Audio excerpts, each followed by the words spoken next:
আসসালামু আলাইকুম। আপনাদের সবাইকে স্বাগত জানাচ্ছি টক উইথ সিরাজের এখনকার আলোচনায়। আপনাদের সঙ্গে আছি আমি সিরাজুল ইসলাম। দর্শক, গুরুত্বপূর্ণ 3টি টপিক নিয়ে আজকে কথা বলবো। একটা হচ্ছে ইসরায়েল নাকি ইরানের উপরে একতরফা হামলা চালানোর পরিকল্পনা করছে। এদিকে মার্কিন প্রেসিডেন্ট ডোনাল্ড ট্রাম্প তার একান্ত কর্মকর্তাদেরকে বলেছেন, ইরানের সাথে যদি হরমুজ প্রণালী নিয়ে চুক্তি হয়, অর্থাৎ ইরান যদি হরমুজ প্রণালী খুলে দেয়, তাহলে পরমাণু চুক্তি ছাড়াই তিনি যুদ্ধ বন্ধ করে ফিরে যাবেন। শুধু তাই না, তিনি একই সাথে বিজয় ঘোষণা করার পরিকল্পনা করছেন। এদিকে ইরানের পররাষ্ট্রমন্ত্রী আব্বাস আরাকচি বলেছেন, যতক্ষণ পর্যন্ত না আমেরিকা ইসলামাবাদ সমঝোতা স্মারক লঙ্ঘন বন্ধ করবে, ততক্ষণ পর্যন্ত তার সাথে কোনো আলোচনা নেই। এদিকে ইরানের প্রেসিডেন্ট মাসুদ পেজেশকিয়ান ইরানের সর্বোচ্চ নেতা আয়াতুল্লাহ মুজতবা খামেনির সাথে প্রথমবারের মতো দেখা করেছেন। সুপ্রিয় দর্শক, এই বিষয়গুলো নিয়েই এখনকার আলোচনায় বিস্তারিত কথা বলবো। আশা করি আলোচনাটি ভালো লাগবে এবং আপনারা শেষ পর্যন্ত সঙ্গে থাকবেন। আলোচনাটা যদি ভালো লাগে তাহলে লাইক, কমেন্ট, শেয়ার করবেন এবং চ্যানেলটি সাবস্ক্রাইব করে প্লিজ সাথেই থাকবেন। দর্শক, চলুন বিস্তারিত আলোচনা করি। প্রথম যে বিষয়টি আমি উল্লেখ করেছিলাম সেটি হচ্ছে ইসরায়েল নাকি ইরানের উপরে একতরফা হামলা চালানোর চিন্তা করছে। এই আলোচনায় ঢোকার আগে আমি আপনাদেরকে একটু বলে রাখি, সেপ্টেম্বরেই কিন্তু ইসরায়েলে নির্বাচন। সেই নির্বাচনে যদি নেতানিয়াহুকে ক্ষমতায় আসতে হয়, তাহলে একের পর এক যুদ্ধের ভেতরে থাকতে হবে এবং তাকে ইসরায়েলের লোকজনের কাছে দেখাতে হবে যে নেতানিয়াহু ছাড়া ইসরায়েলে আর কোনো লোক নেই, যে ব্যক্তি ইরান এবং হামাস, হিজবুল্লাহ সবার সাথে শেষ পর্যন্ত লড়াই করে যাচ্ছে। এই বিষয়টা ইসরায়েলের জনগণের সামনে তুলে ধরে ভোট ভিক্ষা করবেন এবং তিনি নির্বাচনী বৈতরণী পার হওয়ার চেষ্টা করবেন। তা দিয়ে তিনি আসলে পার হতে পারবেন কি পারবেন না সেটা পরের কথা, বাট তার ফিলসফিটা, তার মেন্টালিটিটা এইরকম। এবার আমরা মূল কথায় যাই। আমি এই কথা কেন বললাম এই কারণে যে যেখানে আমেরিকা ইরানের সাথে যুদ্ধে পারেনি, মোটামুটিভাবে পরিষ্কার তো, সেখানে নেতানিয়াহু বলছে যে তারা এককভাবে ইরানের উপর হামলা চালাবে, সেই পরিকল্পনা নাকি করছে। এটা কি সম্ভব? ইসরায়েলি গণমাধ্যম বলছে কথাটা। ইরান তো সবসময় বলে আমেরিকা যদি ইসরায়েলের পাশে না থাকে তাহলে এক সপ্তাহ তো টিকবে না ইসরায়েল ইরানের সামনে। এবং আমরা মধ্যপ্রাচ্যের যে যুদ্ধ গেল তাতে তো কম বেশি আমরা দেখতে পেয়েছি কি পরিস্থিতি। সেক্ষেত্রে এই আসন্ন নির্বাচনের আগে যদি নেতানিয়াহুর সরকার ইরানের সাথে নতুন করে যুদ্ধে জড়িয়ে পড়ে, তাহলে হয়তোবা বড় রকমের একটা প্রভাব পড়বে ইসরায়েলের নির্বাচনে তো বটেই, এবং নেতানিয়াহুর ক্ষমতার ভাগ্যে যে কী আছে তা বলা যায় না। আমার কাছে ব্যক্তিগতভাবে মনে হচ্ছে যে এই ধরনের যুদ্ধে যদি জড়ায় তাহলে ভয়াবহ রকমের ক্ষয়ক্ষতির মুখে পড়বে ইসরায়েল, আমার কাছে মনে হচ্ছে। কারণ এতদিন যে যুদ্ধ করেছে আমেরিকা ইসরায়েল মিলে ইরানের বিরুদ্ধে, সেই সময় মধ্যপ্রাচ্যের বহু দেশে আমেরিকার ক্ষেপণাস্ত্র প্রতিরক্ষা ব্যবস্থা ছিল, অনেক দেশের ছিল। তারা এগুলোকে, ইরানের ক্ষেপণাস্ত্র, ড্রোন, এগুলোকে ধ্বংস করার চেষ্টা করেছে, ইন্টারসেপ্ট করার চেষ্টা করেছে। এখন কি ক্রাইসিস সেটা তো আমরা কম বেশি সবাই জানতেই পারছি। সেই জায়গায় নেতানিয়াহু যদি ইরানের সাথে যুদ্ধে জড়িয়ে পড়ে তাহলে পরিণতি সম্ভবত অনেক বেশি ভয়াবহ হতে পারে। আমার কাছে মনে হয় যে ইরান সেটাকে সুযোগ হিসেবেও গ্রহণ করতে পারে। দেখা যাক কি হয়, আদৌ তারা এই ধরনের হামলায় জড়ায় কিনা। এদিকে ইরান বলেছে, ইরানের পররাষ্ট্রমন্ত্রী সাইয়েদ আব্বাস আরাকচি, গতকালকে থেকে তো শুরু হয়েছে ইরানের পক্ষ থেকে বিভিন্ন রকমের শর্ত দেয়া। অনেকগুলো শর্ত আমেরিকাকে দেওয়া হয়েছে যে এই শর্তগুলো পূরণ না করা পর্যন্ত হরমুজ প্রণালী খোলা হবে না। আজকে ইরানের পররাষ্ট্রমন্ত্রী আব্বাস আরাকচি বলেছেন যে যতক্ষণ পর্যন্ত আমেরিকা ইসলামাবাদ সমঝোতা স্মারক মেনে না চলবে, অর্থাৎ ওইগুলো লঙ্ঘন বন্ধ না করবে, ততক্ষণ পর্যন্ত আমেরিকার সাথে কোনো আলোচনা নেই। তার মানে ইরান যে খুব অ্যাডামেন্ট এবং আমেরিকার সাথে আর কোনো আলোচনা এইভাবে বসতে চাইছে না, এটা পরিষ্কার।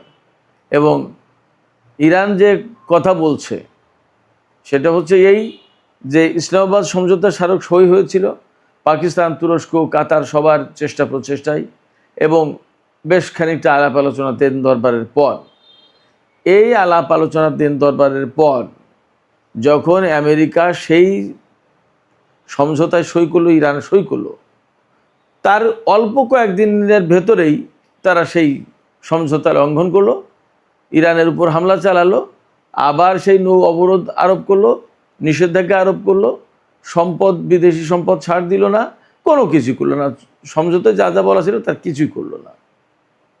ফলে এই যুদ্ধবিরতি একদম টোটালি ভেঙে গেল এবং সমঝোতা বাতিল হয়ে গেল। এখন যদি ইরানের সাথে আলোচনা করতে হয় তাহলে ইরান সেই কথাই বলছে, তোমার সাথে আমার আলোচনা ছিল, আলোচনার ফলাফলও ছিল, তুমি ওই ফলাফলটা রিভাইভ করো, ওইটাকে পুনর্বহাল করো, তাহলে হয়ে যায়। অর্থাৎ ইসলামাবাদ সমঝোতা স্মারক পুনর্বহাল করো। ইসলামাবাদ সমঝোতা স্মারক পুনর্বহাল করলে কী হবে? ইরানের বিরুদ্ধে তার যুদ্ধ বন্ধ হয়ে যাবে, ইরানের উপর থেকে নৌ ব্লকেট সরিয়ে নিতে হবে, ইরানের উপর থেকে নিষেধাজ্ঞা প্রত্যাহার করে নিতে হবে, তারপরে ইরানের যে সমস্ত সম্পদ আদি বিদেশে আটক আছে সেগুলো ছেড়ে দিতে হবে, এরপরে ইরানের জন্য $300 বিলিয়ন ফান্ড ক্রিয়েট করতে হবে, আরও কিছু বিষয় তো আছে। ফলে আব্বাস আরাগচি বেশ শক্ত জায়গায় অবস্থান নিয়েছে। আসলে তিনি তো তুখোড় পররাষ্ট্রমন্ত্রী হিসেবে ইতিমধ্যেই চিহ্নিত হয়েছেন। তিনি খুব ডিপ্লোম্যাটিক বড় রকমের একটা চাল দিয়ে দিয়েছে যে ইসলামাবাদ সমঝোতা স্মারকের মধ্যেই তো অনেক সমস্যার সমাধান আছে, ওই স্মারক পুনর্বহাল করো, সমাধান হয়ে যায়। কিন্তু এপাশে আমেরিকা বলছে ভিন্ন কথা।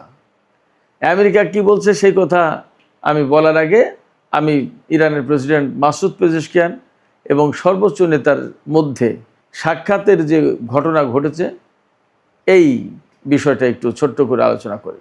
আমরা সবাই জানি যে 40 দিনের যুদ্ধে ইরান এবং ইসরায়েলের হামলার একেবারে প্রথম দিনেই ইরানের সাবেক সর্বোচ্চ নেতা আয়াতুল্লাহ আলী খামেনি তিনি শহীদ হন এবং তার কিছুদিন পরে ইরানের সর্বোচ্চ নেতা হিসেবে আয়াতুল্লাহ আলী খামেনির বড় ছেলে সৈয়দ মুজতবা খামেনিকে নিয়োগ দেওয়া হয়েছে।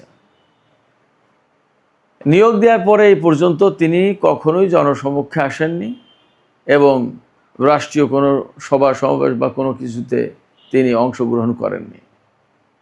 আজকে প্রথমবারের মতো ইরানের প্রেসিডেন্ট ডক্টর মাসুদ পেজেশকিয়ানের সাথে সর্বোচ্চ নেতার সাক্ষাৎ হয়েছে। মাসুদ পেজেশকিয়ান গিয়েছিলেন সর্বোচ্চ নেতার সাথে সাক্ষাৎ করতে। সেই সাক্ষাতে ইরানের বিভিন্ন বিষয় নিয়ে আলাপ হয়েছে। সাক্ষাৎ কেন তিনি আজকে করতে গেলেন সেটা এই কারণে যে ইরানের প্রেসিডেন্ট হিসেবে নির্বাচিত হয়েছিলেন মাসুদ পেজেশকিয়ান 2024 সালের জুলাই মাসে এবং তিনি ক্ষমতায় বসেছিলেন জুলাই মাসেই। জুলাই মাস পার হলো, 2 বছর চলে গেল, তৃতীয় বছরে তার ক্ষমতার মেয়াদ শুরু হলো। সেই জায়গা থেকে অর্থাৎ তৃতীয় বছরে পা দিল, দ্বিতীয় বর্ষপূর্তি কমপ্লিট হয়ে গেল। এই উপলক্ষে তিনি সর্বোচ্চ নেতার সাথে আলাপ করেছেন, কথা বলেছেন। এবং এখানে একটা বিষয় তো আছেই যে একজন প্রেসিডেন্ট রাষ্ট্রের গুরুত্বপূর্ণ দায়িত্ব পালন করছেন, প্রধান নির্বাহী কর্মকর্তা হিসেবে তিনি দায়িত্ব পালন করছেন। দেশের সর্বোচ্চ নেতা রয়েছেন, ক্ষমতার মেয়াদের একটা বর্ষপূর্তি হলো, সর্বোচ্চ নেতার সাথে শুভেচ্ছা বিনিময়, নানা বিষয় আলাপ পরামর্শ ইত্যাদি ইত্যাদি তো থাকেই, সেইগুলোই হয়েছে। দেশের উন্নয়ন নিয়ে কথা বলেছেন, সংকট সমস্যা নিয়ে কথা বলেছেন, অর্থনৈতিক উন্নতি অগ্রগতি বিভিন্ন পরিকল্পনা এ সমস্ত নিয়ে কথা বলেছেন, মুদ্রার মান কিভাবে ধরে রাখা যায়, জনজীবনের সুখ শান্তি স্বাভাবিক অবস্থা কিভাবে ফিরিয়ে আনা যায়, এরপরে মূল্যস্ফীতি মুদ্রাস্ফীতি এগুলো কিভাবে কন্ট্রোল করা যায়, কমানো যায়, নানান বিষয়ে কথা বলেছেন। শুধু তাই নয়, বর্তমানে যে যুদ্ধ পরিস্থিতি নিয়েও সর্বোচ্চ নেতা প্রেসিডেন্টের সাথে আলাপ করেছেন। অনেক ব্যাপারে কথা হয়েছে। বেসিক্যালি এই বৈঠকটা খুবই গুরুত্বপূর্ণ একটা বৈঠক ছিল, কথা বলতেই হবে। আর সেই গুরুত্বপূর্ণ বৈঠক হওয়ার কারণে ইরানের গণমাধ্যমে এই বৈঠকটাকে যথেষ্ট গুরুত্ব দিয়ে ছাপানো হয়েছে, ফলো করে প্রচার করা হচ্ছে। এবং সবচেয়ে বড় কথা যে সর্বোচ্চ নেতা হিসেবে মোস্তফা খামেনিকে নিয়োগ দেওয়ার পর এই প্রথম ইরানের প্রেসিডেন্টের সাথে তার সাক্ষাৎ হলো, তার বৈঠক হলো, যার কারণে এটাকে একটা বিশেষ মুহূর্ত, বিশেষ দিন হিসেবে বিবেচনা করা হচ্ছে। তিনি হয়তো প্রেসিডেন্ট মাসুদ পেজেশকিয়ানকে যুদ্ধ, মিডল ইস্টের বর্তমান পরিস্থিতি, দেশের বর্তমান পরিস্থিতি সব কিছু নিয়ে প্রয়োজনীয় পরামর্শ, গাইডলাইন এ সমস্ত সবই দিয়েছেন। মাসুদ পেজেশকিয়ান পরে বলেছেন যে ইরানের আইআরজিসি, তারপরে বাসিজ এবং পুলিশ, এরা যে যুদ্ধ করেছে এরাই তো আমেরিকা এবং ইসরায়েলকে তাক লাগিয়ে দিয়েছে, বিস্মিত করে দিয়েছে যে যুদ্ধ তারা করেছে। অর্থাৎ তিনি বলতে চেয়েছেন আমেরিকা এবং ইসরায়েলের বিরুদ্ধে ইরান যে যুদ্ধ করেছে সেই যুদ্ধে শত্রুরা বিস্মিত হয়েছে, অবাক হয়ে গেছে। আসলেও তো তাই, যে দুইটা শক্তি, তাদের বিরুদ্ধে একা ইরান এবং তার হাতে কোনো বিমান শক্তি নেই বলে বলা হচ্ছিল, অনেক কিছুতেই দুর্বল। অনেকেই বলছিলেন যে এটা একটা অ্যাসিমেট্রিক যুদ্ধ, তার মানে অশুভ যুদ্ধ। সেই অশুভ যুদ্ধ কিভাবে সুষম করে দিল, অর্থাৎ ইরানের পক্ষে নিয়ে নিল সেই যুদ্ধ, আশ্চর্য ব্যাপার। যাই হোক, এইরকম অবস্থার ভেতরে মার্কিন প্রেসিডেন্ট ডোনাল্ড ট্রাম্প তিনি বলেছেন পরমাণু চুক্তির দরকার নেই, ইরান যদি হরমুজ প্রণালী খুলে দেয় তাহলেই আমেরিকা এই যুদ্ধ বাদ দিয়ে ফিরে যাবে। এবং মার্কিন প্রেসিডেন্ট ডোনাল্ড ট্রাম্প একতরফাভাবে ইরানের বিরুদ্ধে বিজয় ঘোষণার প্ল্যান করছেন। তিনি বলছেন তার খুব একান্ত সহকারী বা সহযোগী যারা কর্মকর্তা, তাদের সাথে তিনি, তাদের হয়তো কয়েকজনের সাথে তিনি কথাটা বলেছেন। তিনি বলেছেন যে আমরা ইরানের বিরুদ্ধে সামরিক দিক দিয়ে যে সমস্ত লক্ষ্য অর্জন করতে চেয়েছিলাম তার সব হয়ে গেছে, এখন আর সামরিক অভিযান না চালালেও চলবে, আমরা এখানে একটা বিজয় ঘোষণা করব, বিজয় ঘোষণা করে আমরা চলে যাব, এখানে আমাদের আর পরমাণু চুক্তির দরকার নেই। অর্থাৎ তারা সবচেয়ে বড় করে যে বিষয়টি দেখছিল যে পরমাণু চুক্তি, পরমাণু সংকট নিয়েই ইরানের সাথে তার এত বেশি টানাপোড়েন, এত যুদ্ধ বিগ্রহ, এত কিছু, সেই পরমাণু চুক্তি আর তার লাগবে না, এখন বাবা হরমুজ প্রণালী খুলে দাও। অনেকটা পরিস্থিতি এইরকম যে ছেড়ে দেওয়া কে দেওয়াছি অবস্থা। এটা হচ্ছে মার্কিন ওয়াল স্ট্রিট জার্নালের খবর। ডোনাল্ড ট্রাম্প একতরফা বিজয় ঘোষণা করবেন এবং পরমাণু চুক্তি ছাড়াই শুধু হরমুজ প্রণালী খুলে দিলেই তার আশা পূরণ হয়ে যায়, তিনি চলে যান, আর এই যুদ্ধ করবেন, এরকম একটা ব্যাপার।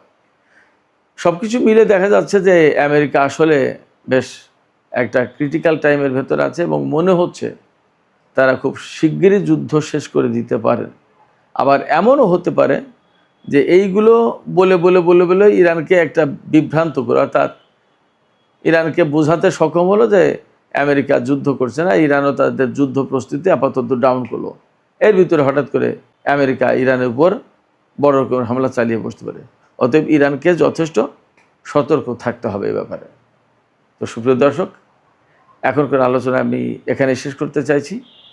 আলোচনা শেষের আগে আপনাদের কাছে প্রশ্ন করি, ডোনাল্ড ট্রাম্প যে বলছেন যে তিনি হরমুজ প্রণালী খুলে দিলেই পরমাণু চুক্তি ছাড়াই চলে যাবেন, এটা কি আসলে তার মনের কথা নাকি কৌশল?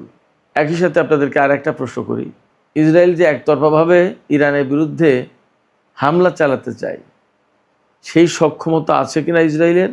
এবং হামলা যদি ইসরায়েল একতরফাভাবে এককভাবে ইরানের উপর চালায় তাহলে তার পরিণতি কী হতে পারে?